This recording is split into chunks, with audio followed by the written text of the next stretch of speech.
અમારે જાય છે સાંભળો તમારો પ્રશ્ન સમાવી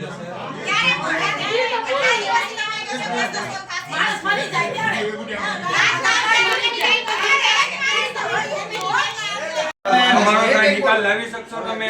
તો અમારા માણસો જોશે હું કરવું પડે એ જોઈ અને તમે લોકો 15 મિનિટ કહો છો ને અમે અડધી કલાક આપીશ તમે અમે લખાણું આપી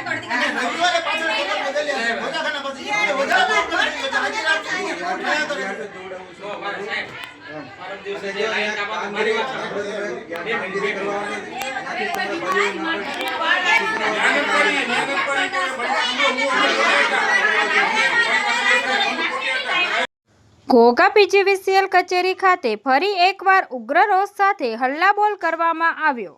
આજરોજ તારીખ 9/6/2026ને મંગળવારે બપોરે 12 કલાકે ઘોઘા ગ્રામજનો દ્વારા ઘોઘા પીજીવીસીએલ કચેરી ખાતે ઉગ્ર રજૂઆત કરવામાં આવી।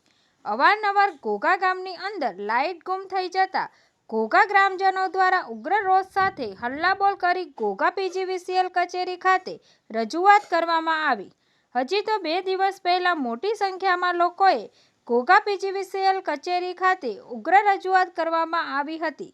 આ રજૂઆત કરવા છતાં કોઈ ચોક્કસપણે કોઈ પરિણામ ન મળતા ફરી રોષે ભરેલા ટોળાએ ઘોઘા પીજીવીસીએલ કચેરીનો ઘેરાવ કરી ઉગ્ર રજૂઆત સાથે હલ્લાબોલ કરવામાં આવ્યો હતો।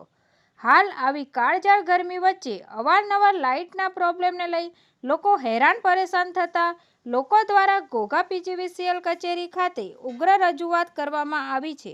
જો હવે કોઈ ચોક્કસપણે આ કોઈ સમસ્યાઓનો નિકાલ નહીં આવે તો ગાંધી ચિંધ્યા માર્ગે સમગ્ર ઘોઘા ગામ મોટા પ્રમાણમાં આંદોલન પણ કરશે તેવી અનેક ચીમકીઓ પણ આપવામાં આવી છે। તંત્રી મહેબૂબ પ્રભાઈ સાથે news reader Sneha Patel, Tapasvi Gujarat news, Ghogha. સૌ પ્રથમ આપનો પરિચય અને આપનો હોદ્દો।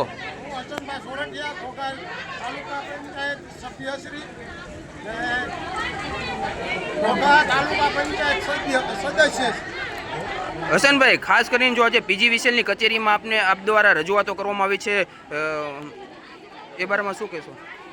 લાઇટ અવારનવાર ઘોઘાની અંદર જાય છે, માણસો પબ્લિક એટલું બધું હેરાન થાય છે વાત ન પૂછો ને ઘોઘામાં અવારનવાર લાઇટનો તો પ્રોબ્લેમ છે જ છે। હમણાં ગયા રવિવારે સવારથી લઈને સાંજ સુધી પાવર કાપ 48 કલાક પછી લાઇટ 48 કલાક પહેલાં જે આપણે મેન્ટેનન્સ થયો રવિવારે ઘોઘા ખાતે 6:30 વાગે લાઇટ આવી હતી એ પછીની આજના દિવસ સુધી લાઇટનો પાવર છે એ ડીમ ફૂલ થયા કરે છે। ઘણાના ફ્રીજ બી ઉડી ગયા, સમજી ગયા। આ બુઢા ગઢા માણસ બિચારા કેમ રહ્યા, બચ્ચા નથી સુઈ શકતા, સમજી ગયા। આ બૈરા બધા પાણી નથી ભરી શકતા મોટર વગર, ઘણી બધી તકલીફો પડે છે અને અવારનવાર આ છે ને અવારનવાર આ ઘોઘાની આ તકલીફ છે તે વર્ષોથી। હાલ અત્યારે પીજીવીસીએલની કચેરીમાં આવ્યા છો, આપને અધિકારી દ્વારા શું કહેવામાં આવ્યું? સાહેબે સંતોષકારક અમને જવાબ આપ્યો છે ને મેં એવી માંગ કરી છે કે અત્યારે અમારે ઘોઘા પૂરતા 2 ઓન ધ સ્પોટ સ્ટાફના માણસો અમારે જોઈએ। ગમે ત્યારે લાઇટ જાય તો પહેલાં અમારે ઘોઘાના માણસોને એના કોન્ટેક્ટ નંબરે પણ અમને આપો તો શું કહેવામાં આવ્યું? કરીને અમારે ગામનું પબ્લિક હેરાન ન થાય। અધિકારી દ્વારા શું કહેવામાં આવ્યું? 27 ગામડામાં ખાલી 2 જ માણસો છે પીજીવીસીએલમાં સ્ટાફમાં, 2 માણસોની માંગણી કરવામાં આવી છે, એ બારેમાં અધિકારીએ શું કીધું છે? માણસો ઘોઘા ખાતે રાખવામાં આવે, આપણને જવાબ આપ્યો હોય એમાં ના નહીં, 2 સ્પેશિયલ માણસો સાહેબે ઘોઘામાં કીધું કે ના પીજીવીસીએલમાં ના હું એ વ્યવસ્થા હસનભાઈ, આજથી 2 દિવસ પહેલાં પણ અહીંયા એક ઉગ્ર રોષ સાથે એક ટોળું આવ્યું હતું પીજીવીસીએલની કચેરીએ, ત્યારે પણ આપ દ્વારા રજૂઆત કરવામાં આવી હતી, છતાં હજી આ 2 દિવસ થયા છે, હજી કોઈ ચોક્કસપણે પરિણામ નથી મળ્યું, તો આપ શું કહેશો? પણ સાહેબને આખો દિવસ એ લાઇટ કાપ આપ્યો, હવે પછી માણસનો મગજ હલી જાય। એક તો નાના નાના છોકરા છે, હવે એ છોકરા રહી નથી શકતા। હવે કોકના 2 મહિનાના કોકના 3 મહિનાના છોકરા છે, એ છોકરા રહી નથી શકતા આ કાળઝાળ ગરમીમાં।